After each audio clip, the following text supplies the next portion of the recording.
2023லேருந்து எடுக்கப்பட்ட ஒரு இங்கிலீஷ் மூவியான த புக் ஆஃப் கிளாரன்ஸ் திரைப்படம் எப்படி இருக்கு அப்படிங்கிறத இந்த ரிவ்யூவில் பார்க்க போகிறோம். ஸோ இந்த திரைப்படம் இப்போ தமிழ் டப்பிங்கோட பிரைம் வீடியோஸில் வந்துட்டு வெளிவந்திருக்கு.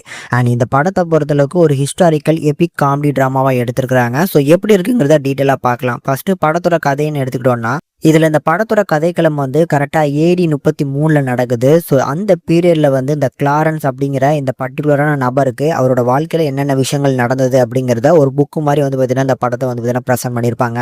இதில் இந்த கிளாரன்ஸை பொறுத்தளவுக்கு பிறக்கும் போதே வந்து பார்த்தீங்கன்னா இரட்டை சகோதரர்களாக தான் பிறந்திருக்காங்க. ஸோ இதில் மூத்த அண்ணன் வந்து இந்த தாமஸ் வந்து இறை தூதராக வந்து பார்த்தீங்கன்னா அவரோட வாழ்க்கையை வாழ்ந்துட்டு இருக்கிறாரு. ஊருக்குள்ளே நல்ல ஒரு பேர் அவருக்கு.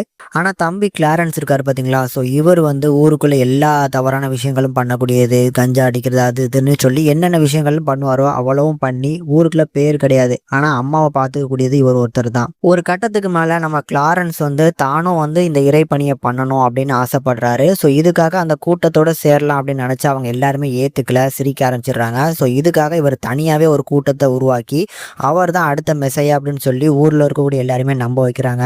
ஸோ ஆரம்பத்தில் இது வந்து ஒரு ஏமாத்து வேலையாக இருந்தாலும் போக போக வந்து பார்த்தீங்கன்னா அவரோட அந்த பயணம் எப்படி மாறுது, இப்படி மெசையான்னு சொல்லி ஊரை ஏமாத்திட்டு இருக்கதா நினச்சி மற்ற எல்லாரும் வந்து பார்த்தீங்கன்னா இவருக்கு எந்த மாதிரியான தண்டனைகள்லாம் கொடுக்குறாங்க, இதெல்லாம் தான் பார்த்தீங்கன்னா இந்த படத்தோட கதைகளும் ஒரு நீட்டான பிளாட். ஃபர்ஸ்ட் இந்த படத்தில் எனக்கு பிடிச்ச விஷயம் அப்படின்னா மேக்கிங் தான் சொல்லுவேன். இந்த ஏரி 31 அப்படிங்கிற அந்த பர்டிகுலரான இயருக்கு ஏற்ற மாதிரி அந்த லொக்கேஷனாக இருக்கட்டும், காஸ்டியூம்ஸு, இந்த ஃபோட்டோகிராஃபிக் எல்லாமே அருமையாக பண்ணியிருந்தாங்க.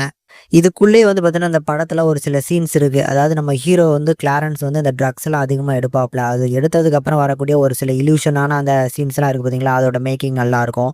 தென் ஆக்ஷன் சீக்வன்ஸ் இந்த பர்டிகுலராக வந்து இந்த கிளாடியேட்டரோட நம்ம ஹீரோ டைம் மோதுவார் பாருங்க, அந்த சீன்ஸில் வரக்கூடிய அந்த ஃபைட் போர்ஷன்ஸுமே சூப்பராக கொரியோகிராஃப் பண்ணியிருந்தாங்க.